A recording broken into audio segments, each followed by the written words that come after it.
El 1 de septiembre de 1939, el acorazado Schleswig-Holstein disparaba el primer cañón de la Segunda Guerra Mundial, desencadenando la famosa Guerra Relámpago.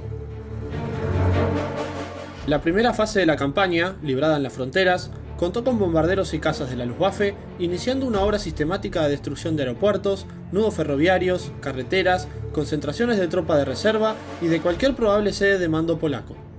Desde el principio, el plan de movilización de los polacos se vio seriamente comprometido.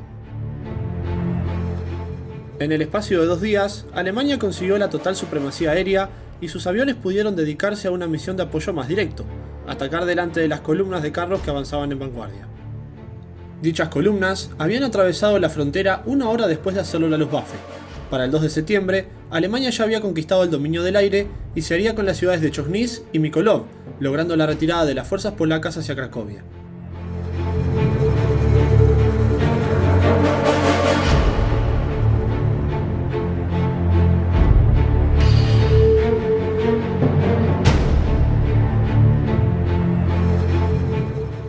En la lucha por la costa del Báltico, Danzig era el blanco de ataque. La armada polaca estaba diseñada principalmente como medio de apoyo a las comunicaciones navales con Francia en caso de una guerra con la Unión Soviética. Sin embargo, después de ver que el enemigo principal era Alemania y la entrada al Báltico sería bloqueada, 3 de cada 4 destructores polacos fueron evacuados a Gran Bretaña como parte de la Operación Pekín. Las fuerzas restantes ejecutarían 2 operaciones importantes, ambas destinadas a interrumpir el movimiento naval alemán en el área de la bahía de Danzig y el movimiento de tránsito entre Alemania y Prusia Oriental. Todos los submarinos fueron enviados a sus zonas operativas al sur del Báltico para participar en el Plan Warek, en un intento de hundir tantos barcos alemanes como sea posible y entorpecer sus movimientos. Todos los buques de superficie restantes debían ser enviados desde la base naval de Guinea a la península de Hel, donde debían comenzar la llamada Operación Rurka.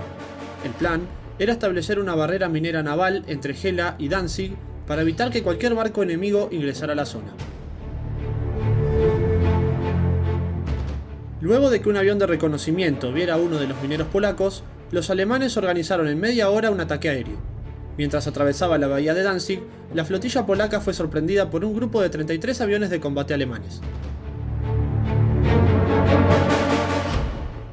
Después de varios ataques aéreos y de sufrir daños en 2 de los mineros, la flotilla polaca suspendió la Operación Rurka y se retiró a Hel, ciudad que sería atacada el 9 de septiembre.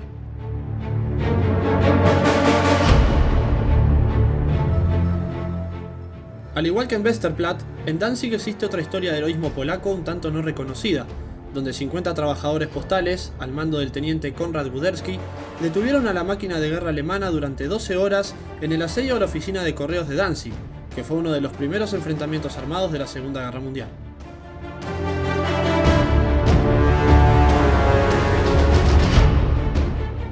Desde el punto de vista alemán, las operaciones desarrolladas entre el 1 y el 3 de septiembre tuvieron éxito, aunque no alcanzaron todos los objetivos previstos. El audaz plan de operaciones parecía funcionar bien, las unidades habían demostrado su eficiencia y los grupos acorazados pasaron brillantemente su prueba de fuego. El cordón constituido por las fuerzas polacas a lo largo de la frontera había sido aniquilado y el tan disputado pasillo de Danzig fue también superado. El movimiento de cerco en tenaza comenzaba a tomar forma. El 7 de septiembre, la Wehrmacht con su tercer ejército debía avanzar por Prusia Oriental hacia Varsovia. En su camino estaba la ciudad de Vízna, que obligaba a los alemanes a atravesar las posiciones del grupo de operaciones Narew, que era una importante línea defensiva al mando del capitán Władysław Reynis. En total, unos 42.000 alemanes y 350 tanques, contra una fuerza desigual de 700 polacos equipados con ametralladoras pesadas y armas antitanques, desarrollaron una batalla de 3 días, donde los defensores emplearon sus limitados recursos lo mejor que pudieron ante un enemigo abrumadoramente superior, replegados en una pequeña área fortificada. El 9 de septiembre, el ejército de Poznan realizó un ataque al sur del río Sura con el objetivo de cortar el avance del octavo ejército alemán que avanzaba hacia Varsovia. Al norte, el cuarto ejército alemán estaba empujando hacia el sur al ejército de Pomerania y ambos ejércitos polacos quedaban en riesgo de quedar aislados en el banco occidental del Sura. Un contraataque polaco sorpresivo por parte de ambos ejércitos hizo retroceder a las fuerzas alemanas hasta 20 kilómetros. La batalla que se libró junto al río Sura determinó el cierre de la zona junto a dicho río, dentro del cual quedaron encerrados los dos ejércitos polacos. En el sur, el ejército de Lóz se retira a Modlin y varias unidades alemanas quedan libres para realizar un feroz asalto contra los dos ejércitos polacos que estaban atrapados en el banco norte del Sura. El 16 de septiembre se inicia el asalto alemán y los intentos polacos de romper el cerco se ven frustrados por la superioridad aérea enemiga. Para el 19 de septiembre se acabarían los alimentos y las municiones de los soldados polacos al norte del Sura. Mostrando un gran coraje, la caballería polaca se enfrentaría a los alemanes, resultando victoriosos en el comienzo, pero luego del contraataque alemán, los polacos vencidos comenzarían a rendirse masivamente hasta el día 22.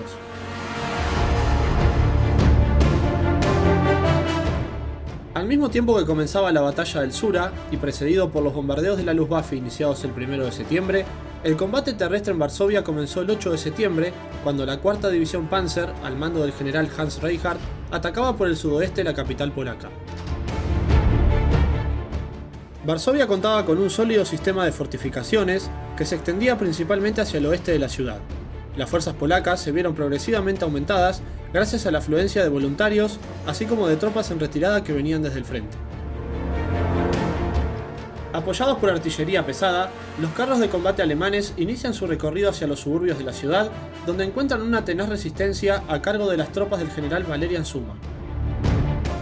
Los alemanes serían detenidos sufriendo graves pérdidas, donde la 4ª División Panzer perdió aproximadamente 80 de los 220 tanques que formaron parte del asalto.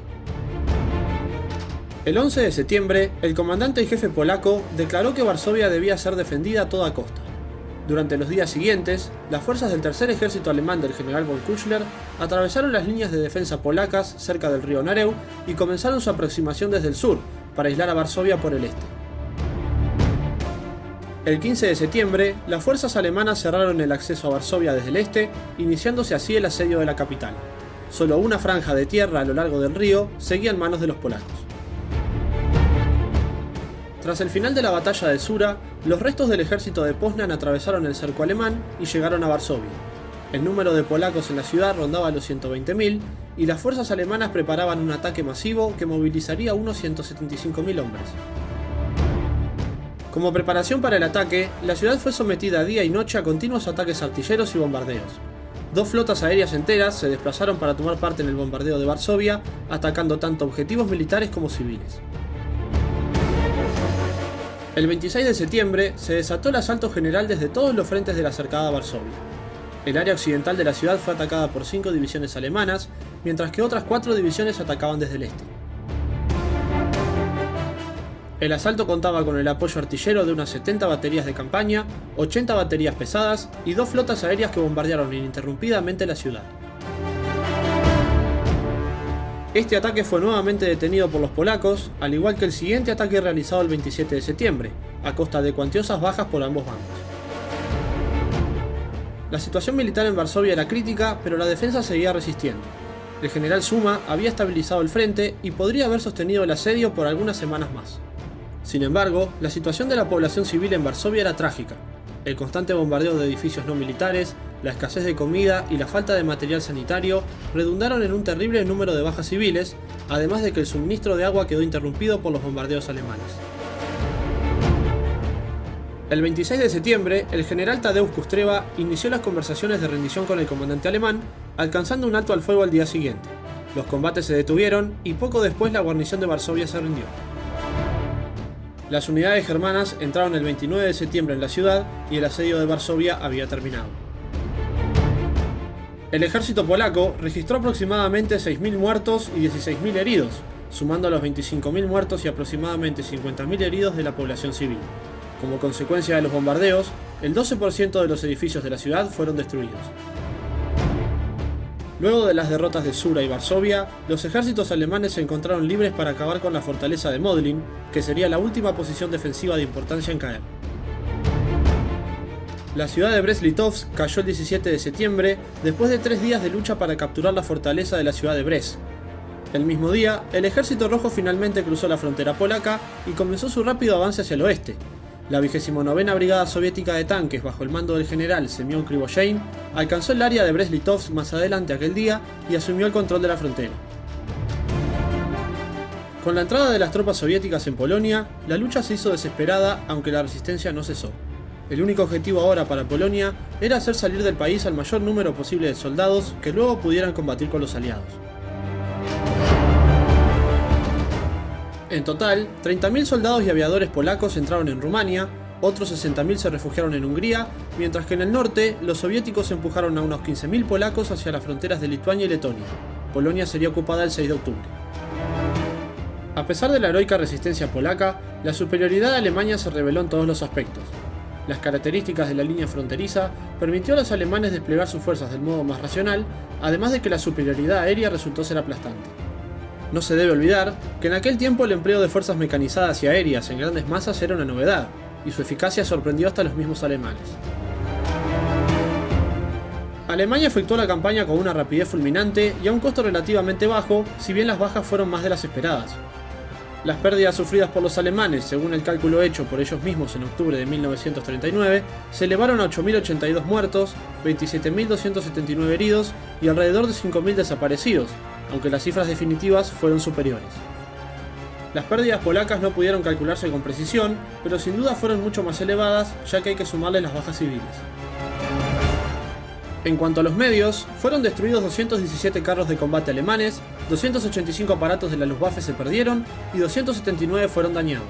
En total, las pérdidas alcanzaron alrededor del 25% del material empleado, mientras que los polacos perdieron 400 aviones. Conforme al protocolo secreto de su pacto de no agresión, Alemania y la Unión Soviética se repartieron Polonia con la línea de demarcación establecida a lo largo del río Bug. Alemania se anexó los antiguos territorios polacos a lo largo de su frontera oriental, Prusia Occidental, Poznan, Alta Silesia y Danzig, mientras el resto de la Polonia ocupada por Alemania estaría bajo un gobierno general al mando del nazi Hans Frank. Polonia permanecería bajo ocupación alemana hasta finales de enero de 1945, siendo la primera víctima en sucumbir a la violencia de la Segunda Guerra Mundial.